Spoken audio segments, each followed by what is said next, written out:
So now it's time for another entry into the AWS services series. And in this video, I'll be going over what is AWS IAM. It's very important when it comes to giving permissions and who have access to what.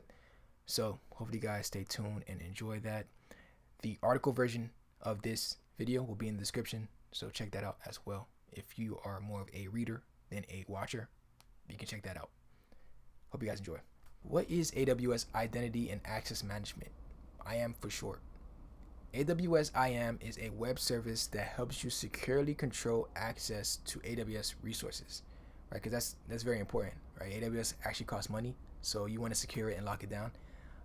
And it can also store a lot of client information, so you want to make sure that you lock it down and have control over it. So with IAM, you can manage permissions that control which AWS resources users can have access to. So you can use IAM to control who is authenticated, signed in, and authorize, have permissions to use resources. So let's talk about IAM features, right? So you have multi-factor authentication, MFA for short, and this is essentially helps lock down the application. So it requires you to get, you can choose to get an authenticator app, which you have to use a QR code, and with that QR code you have to get a number, and every time you log in you have to first open the app, put the number down, and also you have to put in your username and password. So it's like two forms of authentication to make sure that it's you, right? Because like I said, you want to lock it down because of the information that's being stored in AWS. Maybe you have a lot of client information, or maybe you don't want people to go in and start using different resources that cost money. So make sure that the AWS or your AWS account is locked in with multi-factor authentication. You have identity federation, integration with many AWS services. So you can provide permissions for S3, anything really. Like most services have policies that you can create, and we'll talk about that and how to do that. But that's a feature for IAM. Identity information for assurance. It's free to use, by the way, so don't be scared to use it. Shared access to your AWS accounts if needed. So say for instance you have a business and you need to share access to your AWS accounts, you can do that as well. And granular permissions, so you can secure the permissions based on your needs. So we're going to talk about that and how to do that soon. Taking control, right? So AWS identity and access management, that's a tongue twister for me. You can apply fine-grained permissions to AWS services and resources. So this is a very great diagram that AWS provides on their website. So it's identifying who. So if it's workforce users and workloads with IAM, you can specify that using IAM. You can provide, or it can provide access using permissions with IAM policies, and with those permissions, you define what or who has access to resources within your AWS organization. So it kind of splits it down to who can have access to what. That's how I see it. So take control of your organization. So an example, right? I like examples. It helps me understand concepts better. But you have a client, right? That person is not authorized. They don't have the proper policy. They attempt to insert into an S3 bucket, right? You see the AWS logo on the bucket, right? They send a little request. I want to insert this malware to your bucket. Let's see if it works, right? So with AWS, right, I said this person is not authorized. They don't have the proper policy to attach to that client, whether it's coming from a server, whether it's coming from wherever, right? That person is not authorized to insert into the bucket, right? If I go to the next one, right, if I don't have the proper policy, the client is going to be denied, right? And that's the power of IAM, right? It's very simple, right? You have a client and you have a bucket, but that's the whole gist of it, right? You have someone that's trying to communicate or trying to touch your resources, right? And they're not authorized. They don't have the proper policy, so they will be denied, right? But if you don't have those policies in place, or if you have everything open, right, it's just going to assume that every client is authorized, and now you have issues. So make sure that you lock it down. Make sure that you have, essentially it's like a lock and key. Like you don't leave your door unlocked all the time, right? That'll be kind of scary. Hopefully you have a key and you lock it, and you only give those keys to people that you trust, right? But make sure that you lock the door. So how does a policy look? I have a policy that I put on the screen here, but for a user to have proper access, the user has to be given a policy, right? A policy has to be attached to that individual, right? So think of it as giving somebody like a key card. You're at a hotel, right? You give them a key card. That key card will work for some doors, but not all doors. Hopefully just one door. But that key card will work for a door and not all doors, because that'll be a lawsuit for the hotel. That'll be an issue. So AWS has a way of structuring these policies to define the access level of a user. So an example here. So we have, and I'm gonna break it down step by step. Each individual key has a value, right? So I'm gonna split it, or I'm gonna explain each individual key and what it's actually doing. So the ID element lets you specify an optional identifier for the policy. The ID is used differently in different services, and services that let you set an ID element, AWS usually recommends that a user uses a UUID for the value, or incorporate a UUID as a part of the ID to ensure that it is unique. So as you can see, it's policy and some, wild value at the end, just to make sure that it's unique. Then there is the version of the policy, and that just specifies the language syntax rules that are used to process a policy. So, different versions may have different structures for the policy. So in this case, it's using 2012. I believe 10 is October 17. So that's the version of the policy that it's using. And then there's the statement. And the statement is the core of the policy, and it describes what you're allowed or not allowed to do. So let's go in and break it down a bit. So the SID is the policy name we give, and it's usually determined by you. Then there's the action that describes and specifies the action or actions that are allowed or denied. So in this case, this specific policy is allowing a user to delete an object and to put an object, so they can put a value inside of, or puts an object inside of the S3 bucket.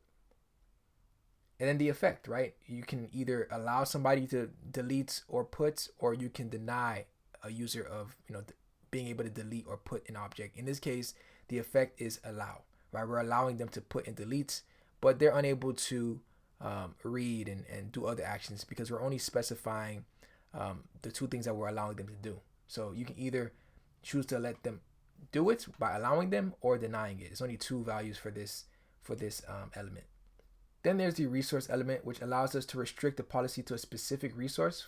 So for example, deleting an object from a specific bucket, but not all buckets. So if there's a specific resource that you want to, place this policy for, then you will specify it as that resource. Then the principal key allows you to specify the principal that is allowed or denied access to a resource. So in this case, we're allowing Cloud Academy 1, because I got this policy from Cloud Academy.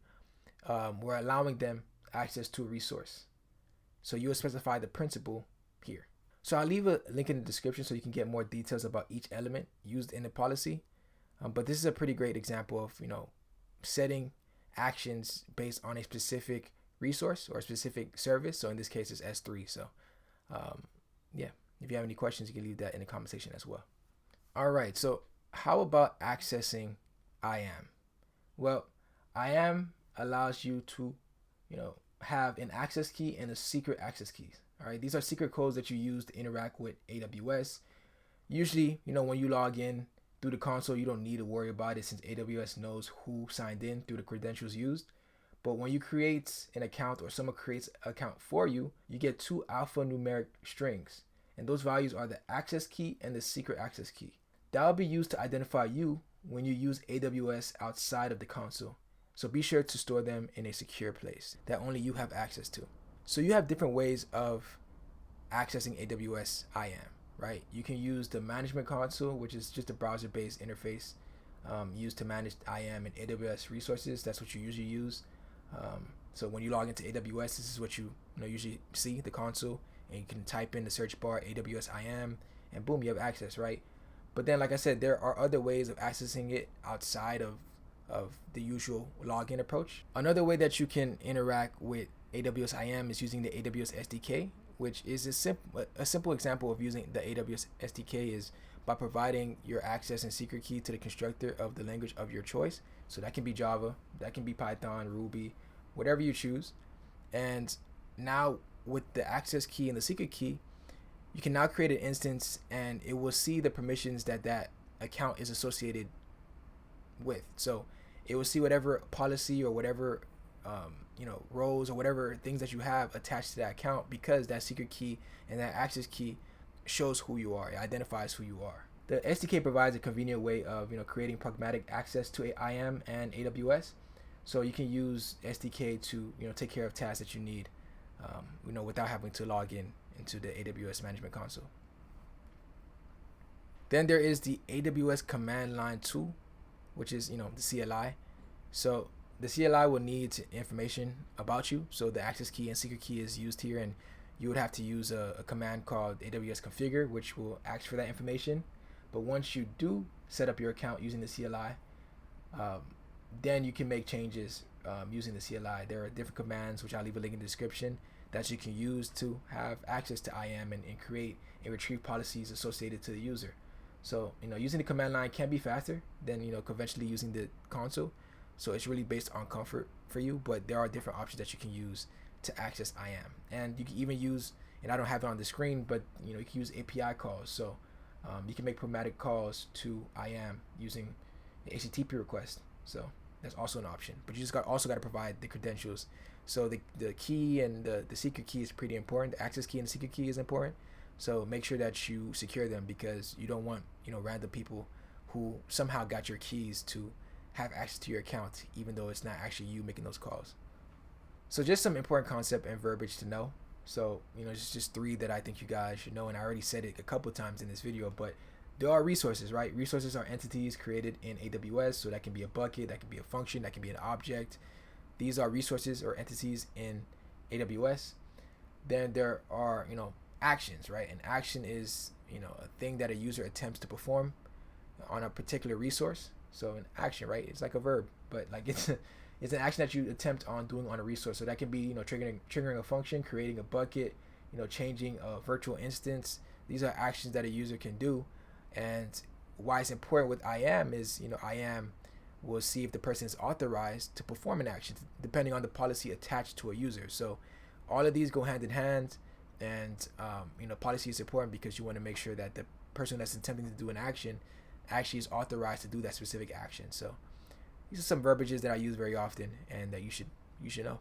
All right, so let's talk about an AWS user. So an AWS user, or an IAM user, is an AWS identity with permissions and policy that determines what that identity can do or cannot do in AWS.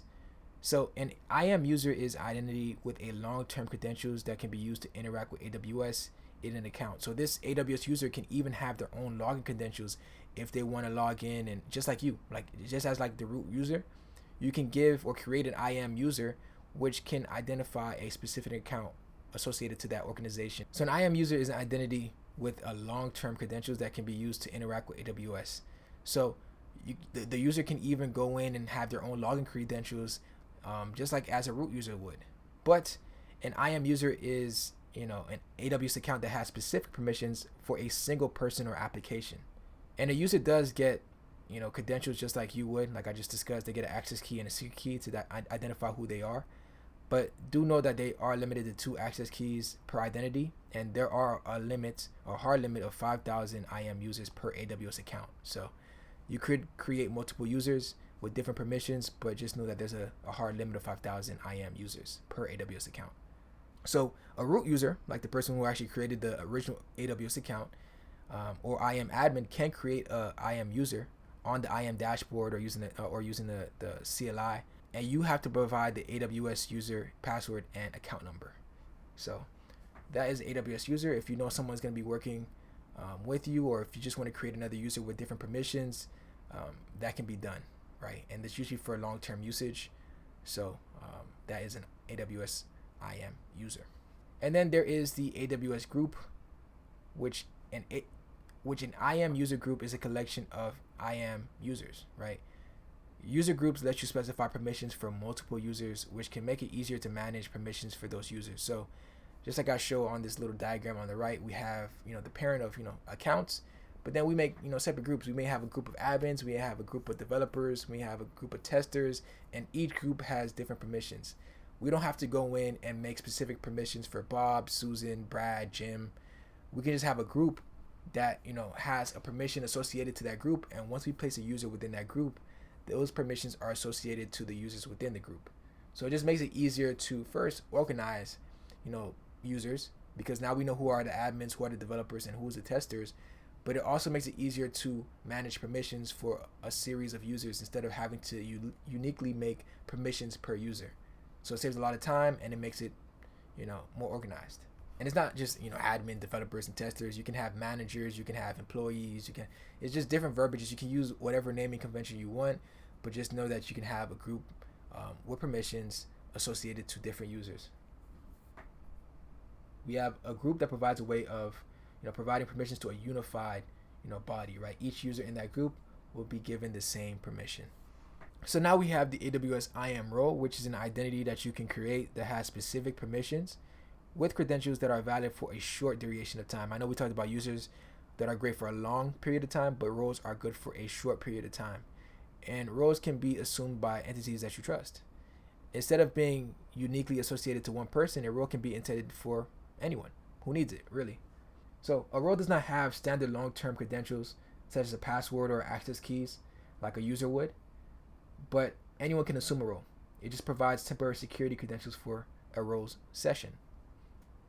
So say for instance, right, I have a great example. Well, I think it's great. You guys let me know in the comment section if it's confusing, just let me know as well. But an example, you have a construction worker, right?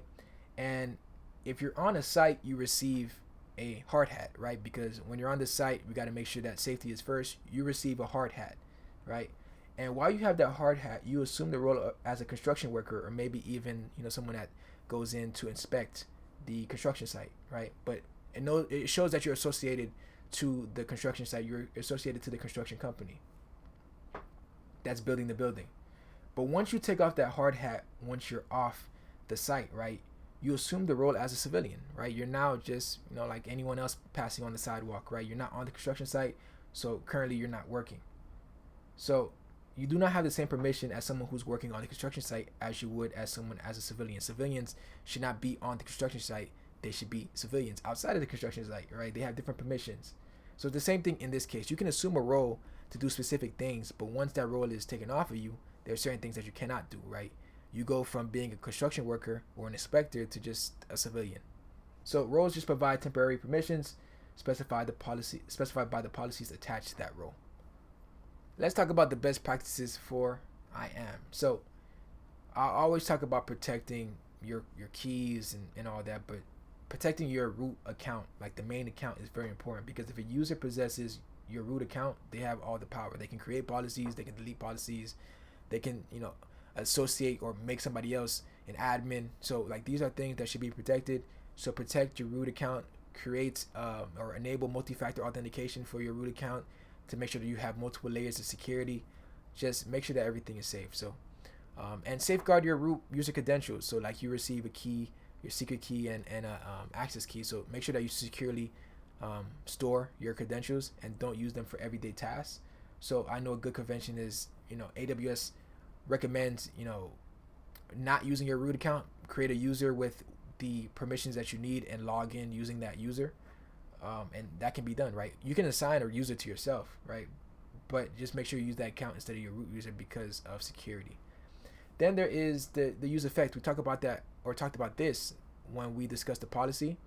I remember I said that you can either deny or you can allow, but a good convention is to always specify what you're denying than what you're allowing. So if you want to make sure that the user is denied of deleting objects out of S3 or putting anything into an S3 bucket, or you just want them to read from the bucket, you can make sure that you pretty much deny every other action that the user can do, but leave out the read piece, right? So if you want to deny a user from deleting and putting something into the object, you specify that as an action, but the effect should be deny, because you're denying them those actions, and the only action that you're leaving for them to do is reading. So that's a good convention, and that really follows the least privilege model. Like you only want to give a user the permission that they absolutely need and nothing more. Like you don't want to give them more than that they actually need. So if you want them to only read, that's the only permission that the user should have. You should make sure that you deny everything else. And always essentially audit yourself. Regularly review and remove unused users, roles, permissions, policies, and credentials. You don't want anybody coming back that you thought wouldn't come back and they have permissions that they're not supposed to have. So just make sure that you regularly review, you regularly audit yourself, and making sure like that everything is in proper order. So remove unused items, resources, roles, permissions, all of that. And like I said before, require multi-factor authentication not only for you as a root user, but for anybody that you're bringing into your organization. If you're choosing to bring people into your organization, make sure that multi-factor authentication is provided. Because say for instance you were to give admin access to somebody else that you hired, right? That's gonna be taking control over some of your employees, and they don't have multi-factor authentication, and somebody somehow hacks into their account. Now they have admin access. They didn't even need the root user. They could have went through another employee. So make sure that you require multi-factor authentication just to secure everything, and just to make sure that you can sleep at night. And always make sure that you validate your IAM policies to help ensure and secure functional permissions. So it kind of goes hand in hand with regular reviewing, your policies, roles, and permissions. Just make sure you validate your IAM policies, making sure that everything is structured, make sure that the proper permissions are being given out, and in this case, you're denying the ones that you don't want to give out to users. So yeah, and be wary of, and it's not on the screen right now, but be wary of like making your resources public. And that can go with anything, your S3 bucket, your DBs. Just make sure you have proper security in place for that. So thank you guys for watching. I hope you guys enjoyed that. I hope you learned something. I learned a lot, while creating this video. It was a nice refresher. But yeah, more of this is coming. I like going over these AWS services and just sharing the knowledge. So if you guys enjoyed it as well, you can go ahead and subscribe. Click the bell icon for when I post more. I usually try to post twice a week. And yeah, more videos are coming soon. Hope you enjoyed that. Leave a like, leave a comment if you didn't understand anything, or if you did understand something, or if you enjoyed it. Yeah, go ahead and leave a comment. Don't be scared. So thank you.